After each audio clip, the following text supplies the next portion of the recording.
A long word problem becomes manageable when you replace one giant calculation with a short chain of meaningful stages. Typing every number at once can hide missing parentheses, unit changes, and the actual target. Even a calculator-ready expression is difficult to audit when no intermediate quantity has a name.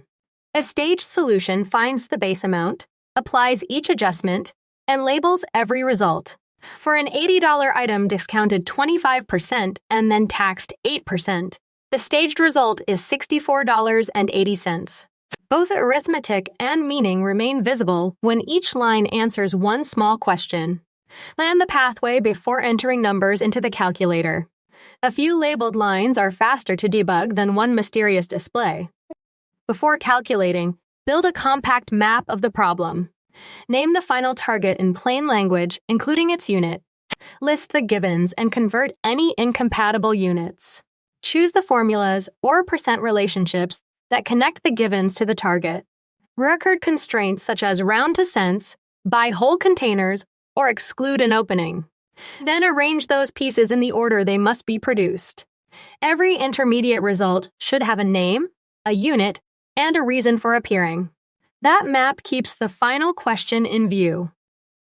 A four-stage pathway works well for many applied formula problems. First, identify the target and predict its unit. Second, compute the base quantity before adjustments. Third, apply percent changes, rates, or conversions in the stated order. Fourth, round or apply practical constraints only at the end. For an $80 price with a 25% discount and 8% tax, multiply by 0.75, then by 1.08.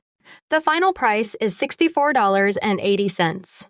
The total must be below 80 because the discount is larger than the later tax. Order, labels, and an estimate make the pathway auditable. Multi-step travel problems often mix a formula result with an additional time. Find total trip time for 180 miles at 60 miles per hour plus a 30-minute stop. Driving time equals distance divided by rate. 180 divided by 60 equals 3 hours. Convert the 30-minute stop to 0.5 hour. Add driving time and stop time. 3 plus 0.5.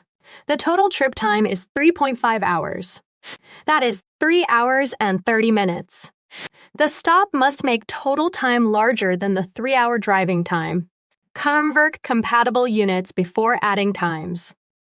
Geometry, percent adjustments, and cost can appear in one pathway. A 12-foot by 10-foot floor has area 120 square feet. 10% extra material means multiply by 1.10, giving 132 square feet to purchase. The flooring costs $3 per square foot. Multiply 132 square feet by $3 per square foot. The estimated material cost is $396. Square feet cancel against the per square foot price, leaving dollars. 120 times 3 is 360, so a 10% larger cost near 396 is reasonable. Compute area, add waste, then apply the unit price. Successive percent changes act on different bases, so their order matters. Begin with an original price of $80.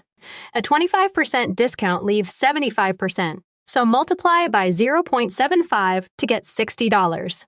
8% tax is calculated on the $60 sale price, not on the original $80. Multiply 60 by 1.08. The final price is $64.80. The compact entry 80 times 0.75 times 1.08 matches the staged work. Price rises slightly after tax but remains below the original price.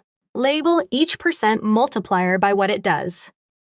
A calculator answer may need one final decision based on the real-world constraint. Suppose a painting job needs 92.4 square feet of coverage and 1 gallon covers 350 square feet. Division gives 0.264 gallon, but writing by 0.264 gallon ignores how paint is sold. The arithmetic answers how much paint is theoretically needed, not how many whole gallons must be purchased. Keep the coverage need.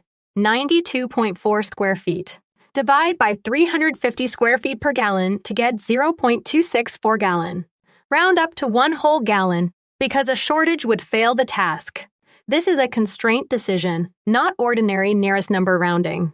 Always ask whether the final quantity is continuous, countable, or sold in fixed packages.